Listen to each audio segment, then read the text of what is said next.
I'm sitting here with Deborah Lundblade. I'm in Marfa, Texas, and I just met her, and she was telling me how she ignited her life because of facing death, basically. So tell me what happened. You're a doctor yourself, so this was a turnabout for you.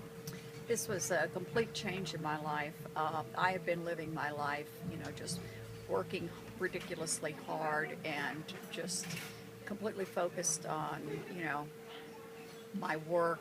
My work consumed me, and then I have elderly parents, and that was consumed. Their care was consuming me.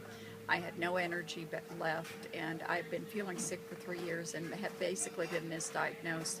And on January 2nd, a test that I had begged one of my doctors to do came back, and he called me and told I was sitting there drinking a cup of green tea in my kitchen, and he said, Deborah, he says, the results from the CT scan came back and it's bad news. He says, you have metastatic ovarian cancer.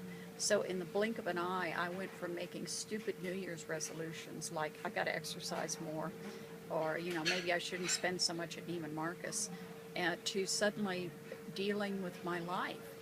And it was and he says, I'm going to set up an appointment for you. So I hung up the phone and I called my neighbor who's behind me, who is an attorney, and basically, said I need to, have all the paperwork for my end of life issues.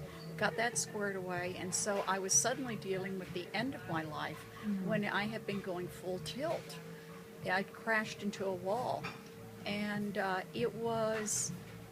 this is perhaps one of the, it's going to sound really sick, but this is one of the best things that has ever happened to my life, because prior to this time, I had been consumed by materialism, and I have gorgeous possessions. I have art, I have antiques, etc., etc., etc.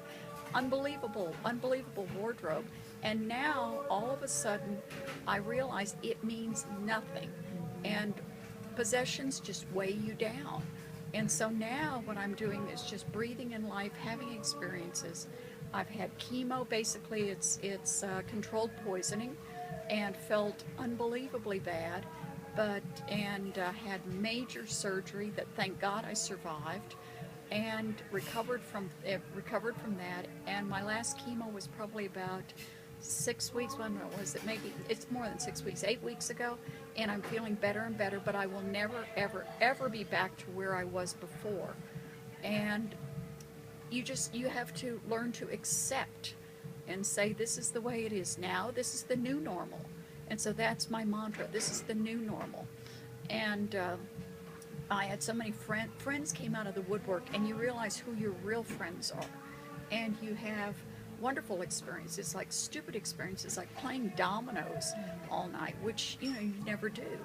And I'm going through my bucket list, and one of those was to come to Marfa, and my daughter's an artist, and her boyfriend is an artist, and I just didn't understand a lot of their art, so I decided I was going to go to the Chinati Foundation and take a tour there, and now I understand a lot more. So I'm educating myself. I'm just breathing in my life, just unbelievable.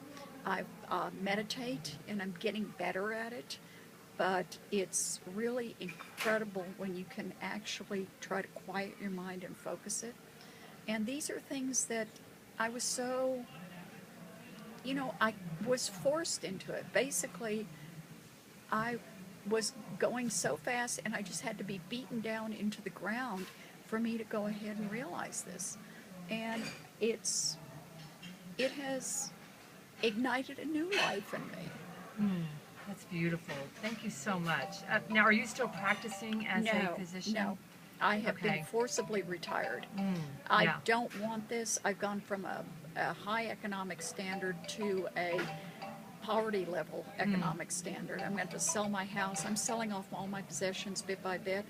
But